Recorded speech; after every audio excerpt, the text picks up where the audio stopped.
I hate being underprepared for a ride. Sometimes you show up to the spot, get your bike out of the van and realise you need to do something to it, just a bit of a tweak that you forgot to do last time, or maybe you're out in the wilderness and something goes wrong. So here's a few tips on how to carry the stuff you need for a ride. So we'll start by going down the minimalist end of the scale and taking not a lot of stuff to the other end of the scale, where for me it's all about going on bigger rides. I'm going further away from my vehicle, into the wilderness, further away from help. I need to be more self-sufficient. So when it comes to more aggressive rides or longer rides, it's time to think about taking some spares. And really for that, let's think about the most common things that could go wrong. Maybe a snap chain, definitely punctures. So it's time to take a tube and a multi-tool. And actually a bum bag is great. I've been using this quite a lot recently. I actually used this on that e-mountain bike challenge I did recently in Lake Garda. We were out for 5 hours. You've got a bladder that goes in here, so I think it's a litre and a half worth of water that can get refilled, of course. And then I've got spares, so a spare tube, I've got my multi-tool and a mini pump. So you've got loads of stash pockets on this bag. You've got some around your hips that you can get to really easy when you're riding. You've got a nice safety clip to put something on, like your car key, and also a tool roll in there. So you can carry loads of stuff in this bum bag. And the best thing about this is you just don't get a sweaty back. And they're surprisingly stable. I don't know if you've ridden with one for mountain biking, but you know, gone are the old 80s bum bags. It's actually really comfortable. You can get them really secure around your hips and they don't move at all. So actually I really like using that. It's official, I like bum bags. So when it comes to those bigger rides, of course, you've got to be much more self-sufficient. You really don't want to be getting stuck in the middle of nowhere, relying on your phone to try and ring people to help you out. So definitely need to be carrying more stuff. So it might be a case of carrying a couple of tubes, more water, so the bladder in this is much bigger. I've got space for a water bottle again if I need that, and bigger toolkits. So I've now got a ratchet set in here, so just gonna fix more problems if I get them. Tyre levers in there. You can fit a bigger pump. I've still got the same pump in here.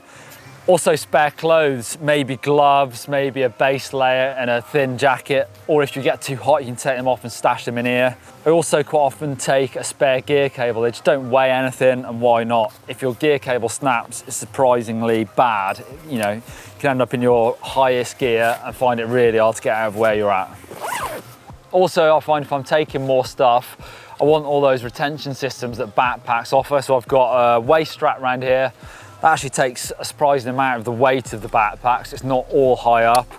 Then I've got a couple of chest straps, and an added advantage of many of these modern mountain bike packs is they have a back protector built into them, so you know you're safe as well. Another feature of these backpacks that many enduro riders like is the fact that you've got a bit of a stash on the outside. So if you want to take your full face helmet off on a liaison where it's too hot, you're pedaling up a big hill, often you can just strap them to the outside of these packs and ride up without it on. Something that's also getting really popular is people trying to mount things to their bikes. So this is another one that's come from enduro. People do tend to strap their tubes to their bikes, so rather than carrying a backpack or sticking them in those stash pockets, actually just using a bit of electrical tape to wrap it around your frame, or even now you can buy these dedicated straps to do that. Also with a pump and maybe a basic tool to your bike, and also taking advantage of these bottle cages that a lot of trailer enduro bikes now offer. Actually, people are going old school, running those water bottles again. But we're also seeing tool manufacturers trying to integrate them into the bike. So here we've got a multi-tool on the bottle cage and a chain tool up in the steerer tube.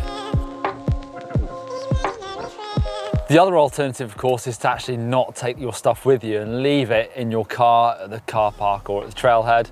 And to be honest, this is something I do probably 50% of the time. If I'm doing an enduro ride where I'm never going too far away from the car, I'll do that. But I'll also keep a stash of bigger, heavier stuff that I wouldn't want to take on a ride anyway.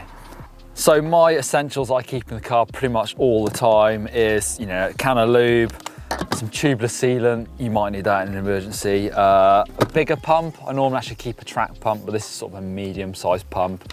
One that you can carry with you, but maybe it's a little bit bigger than I'd like. Big stash of tubes, always keep them in the car. A shock pump is something you shouldn't really need on the trail. You should set your suspension, and then, well, you might want to tweak it a little bit, but again, if I really need to do that, I'll ride back to the car to do it. And some spares, so a spare gear cable, some spare brake pads, a bigger toolkit for sort of more heavy duty fixes and repairs, and a first aid kit that stays in my car at all times. So there's a few tips on how to carry your stuff with you on the bike for those different types of rides. If you want to see a video talking about the essentials that you do need to take, click over there for that one. Give us a thumbs up if you like being prepared and hit that sub button.